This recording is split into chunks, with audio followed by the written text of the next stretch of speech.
to the topic temperature dependence of resistance and resistivity. For this we will do this article 1.11.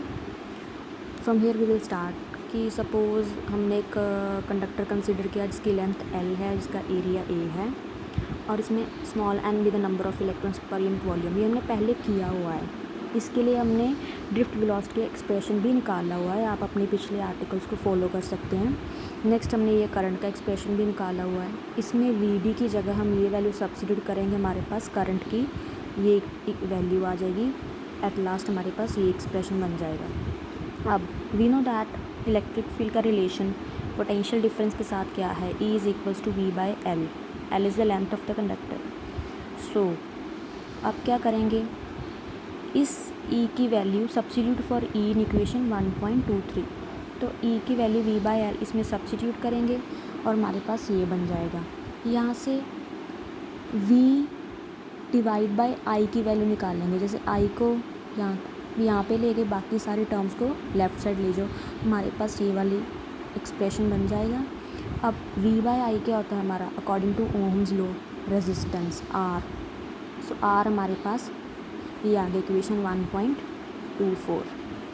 यहाँ पे समझ आ गया। अब देखो इसका मतलब क्या है, ये रेजिस्टेंस ऑफ कंडक्टर है, ये टाउ क्या है, रिलैक्सेशन टाइम। अब देखो मास भी कांस्टेंट होता है, नंबर भी कांस्टेंट है, E के चार्ज भी कांस्टेंट है, A भी कांस्टेंट होता है, L भी कांस्टेंट है। सिर्फ डिपेंडेंस टाउ पे देखेंगे रेजिस्टेंस की। टाउ क्या है, रिलैक्सेशन टाइम, मतलब दो इलेक्ट्रॉन्स के बीच जब कोलिजन होता है उससे पहले का टाइम। अगर सपोज़ हमने टेम्परेचर बढ़ा दिया कंडक्टर का, टेम्परेचर बढ़ाने से इलेक्ट्रॉन ज़्यादा जल्दी मूव करेंगे, ज़्यादा टकराएंगे, ज़्यादा टकराने से उनके बीच का जो इंटरवल है, रिलैक्सेशन टाइम है, वो स्मॉल हो जाएगा। क्योंकि जैसे पहले 5 सेकंड बाद टकरा रहे थे, टेम्परेचर बढ़ाने पे वो 2 सेकंड बाद से एक दूसरे के बीच टकराएंगे, तो हमारे पास टाउ क्या है, स्मॉल हो जाएगा, जिस वजह से आर है हमारा वो इंक्रीज़ हो जाएगा। जो आर है वो दो फैक्टर्स पर डिपेंड करता है, जैसे रेजिस्टेंस का बढ़ना 2 फैक्टर्स पे डिपेंड करता है। एक तो हमारा होता है टेम्परेचर राइज पे भी, कितना चेंज हुआ है टेम्परेचर में, और एक इंटरनल रेजिस्टेंस कितना बढ़ा है कंडक्टर का या किसी भी चीज़ का।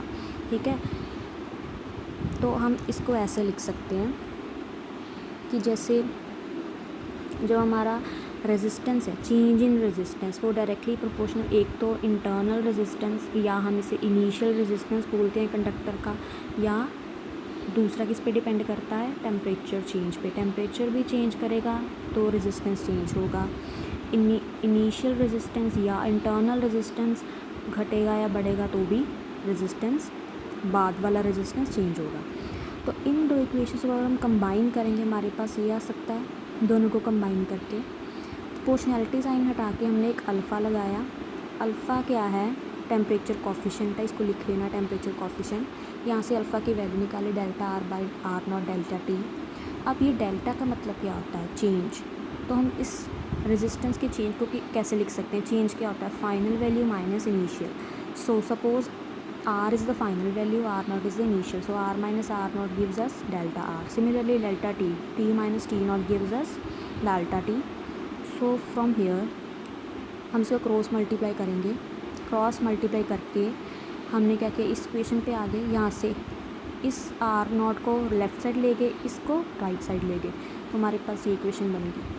अब क्या किया, इस R की वैल्यू निकालनी है, तो इस सारी चीज़ को हमने लेफ़्ट साइड ले लिया, तो हमारे पास R is equals to R not, ये वाली इक्वेशन बन गई।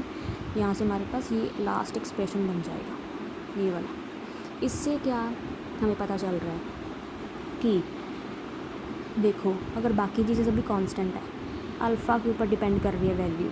अल्फ़ा अगर पॉजिटिव है, पॉजिटिव किस केस में होता है, टेम्परेचर कॉफिशिएंट, हमेशा कंडक्टर्स के केस में याद रखना, alpha is positive for conductors.